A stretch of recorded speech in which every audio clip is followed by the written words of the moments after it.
Halo, di video ini saya mau share pengalaman saya saat saya apply beasiswa ke Austria yang mempengaruhi saya dapat beasiswa ke Amerika secara langsung.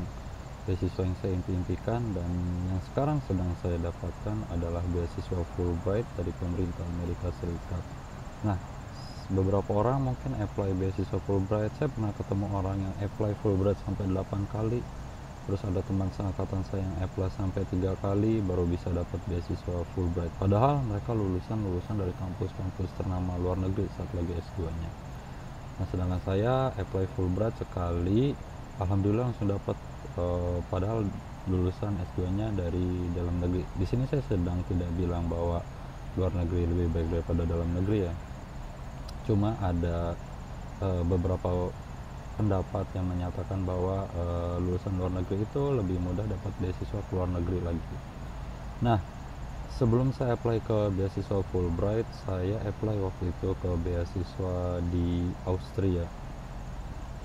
Waktu itu saat apply beasiswa di Austria sama lah prosesnya, sama seperti apply beasiswa Fulbright. Persiapannya yaitu saya kirim-kirim email ke beberapa profesor.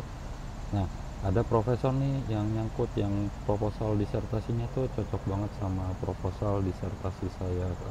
Ekspertis beliau tuh cocok banget sama apa yang pengen saya pelajari di luar negeri tentang penggunaan teknologi di kelas matematika. Saya buatlah proposalnya bla bla bla.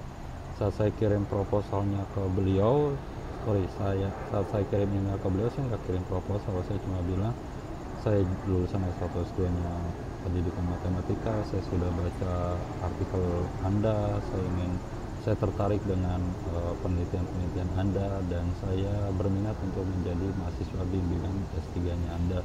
Terus beliau balas email saya dan menyatakan beliau ingin bertemu saya secara online. Terus saya deg-degannya diminta ketemu secara online.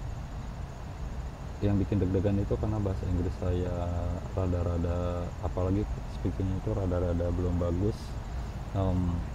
Tapi ya mau nggak mau harus ketemu karena untuk bisa dapat beasiswa ke Austria itu saya harus mendapatkan letter of acceptance, diterima dulu ketersediaan dari salah satu profesor yang ada di Austria. Ya, pas ketemu saya sudah buat ya proposalnya. Ternyata proposal saya itu beliau nyatakan itu masih lemah. Pas lagi ngobrol subjeknya apa, partisipannya apa, topiknya apa, terus ruang lingkupnya terus seperti apa.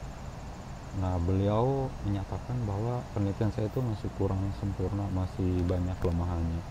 Nah, pas lagi ngobrol secara online tersebut, beliau ngasih saran tuh, bukan cuma mengkritik, kamu harusnya seperti ini, kamu harusnya seperti itu, dikasih masukan di bagian ini, kamu harusnya bla bla, kamu harusnya begini, kamu harusnya begitu. Nah, jadi pas saya ketemu sama profesor di Austria itu, saya dapat banyak masukan banget.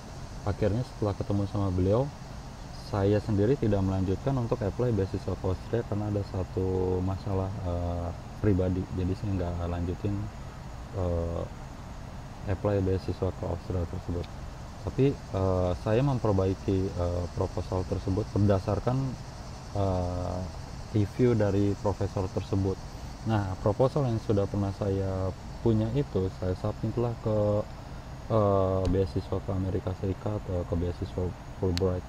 Nah, saya pikir pas saya dapat revisi dari profesor di Austria yang kemudian dengan saran-saran beliau proposal saya semakin kuat, jadi saya pikir itu yang membuat saya dipanggil wawancara salah satunya. Plus pas lagi wawancara Fulbright, karena saya apply beasiswa untuk S3 itu pertanyaan di wawancara itu, pertanyaan-pertanyaan itu banyak yang berhubungan tentang penelitian. Nah, karena saya sudah dapat review masukan insight dari profesor di Austria itu, akhirnya saya bisa ngejawab pertanyaan-pertanyaan yang berhubungan sama penelitian itu dengan lebih matang. Jadi saya kalau boleh sotoy ngasih saran ke teman-teman bapak ibu, mungkin dosen yang mau apply beasiswa S3 ke luar negeri, kalau mau apply beasiswa, apply aja sekarang, nggak usah nunggu nanti mana yang paling tepat. Karena berdasarkan Mungkin berdasarkan cerita saya tadi, bahwa dari satu beasiswa, walaupun kita nggak diterima di beasiswa tersebut, kita sudah bisa mendapatkan suatu hasil seperti yang tadi, bahwa proposal saya jadi lebih baik. Kalau saya saat itu langsung apply beasiswa Fulbright tanpa apply beasiswa ke Australia tersebut, maka kemungkinan besar cita-cita saya untuk menjadi Fulbrighter itu akan terhambat karena proposal saya masih lemah. Untungnya saya apply ke beasiswa di Australia dulu, akhirnya saya perbaiki, apply beasiswa Fulbright, sekali apply sekali langsung dapat. Nah, itu yang membuat saya pikir apply beasiswa langsung apply aja. Plus ada juga pengalaman saya yang lain. Saat saya sebelum apply Fulbright, saya juga pernah apply beasiswa Turki, Burslari, itu beasiswa ke Turki. Bukan beasiswa impian juga, karena impian saya itu dapat Fulbright, tapi Turki itu beasiswa yang keren juga. Saya apply beasiswa ke Turki karena negaranya itu, Turki negara yang saya dengar itu adalah negara indah, dan karena saya muslim juga, ini adaptasi saya untuk belajar di sana akan relatif lebih mudah karena kesamaan budaya muslim. Saya apply beasiswa ke Turki itu. Selain alasan kenapa saya lamar beasiswa ke Turki dulu, karena TOEFL saya waktu itu masih di bawah standar kalau mau apply beasiswa ke Amerika. Saya apply beasiswa Turki dulu karena Turki itu nggak ada syarat TOEFL. Akhirnya udah saya apply Turki dulu, Amerika nanti. Karena kenapa saya nggak apply beasiswa ke Amerika langsung, karena skor TOEFL saya saat itu masih di bawah standar untuk daftar beasiswa Fulbright. Saat saya apply beasiswa ke Turki itu, saya pernah apply tahun pertama di reject, nggak ada panggilan wawancara sama sekali. Akhirnya tahun depannya saya perbaiki dengan aplikasi yang sudah ada, yang saya perbaiki, saya kirim lagi. Tahun kedua masih di reject. Nah, di tahun kedua itu saya apply beasiswa ke Austria sama beasiswa ke selanjutnya ke Amerika sih. Nah, yang dari beasiswa di Turki ini, pengalaman yang berharganya adalah saat kita menyiapkan beasiswa. Nah, saya kan udah menyiapkan beasiswa ke Turki itu syaratnya mirip-mirip ya, hampir semua beasiswa itu. Yaitu kita harus bikin esai, personal statement, translate ijazah dan tasdik dengan penerjemah bersumpah, terus macam-macam syarat lainnya. Waktu itu saat apply beasiswa Fulbright itu saya ngirim saya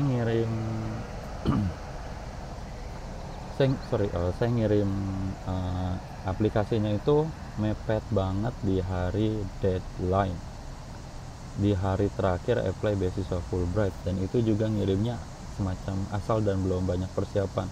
Tapi saya pikir saat itu lamaran saya sudah cukup siap, karena sebelumnya saya udah pernah apply beasiswa yang lain, apply beasiswa ke Turki. Waktu apply beasiswa ke Turki, saya udah punya personal statement, saya udah punya essay, saya udah punya translate ijazah, saya udah punya ijazah S1, S2, saya punya, udah lengkap.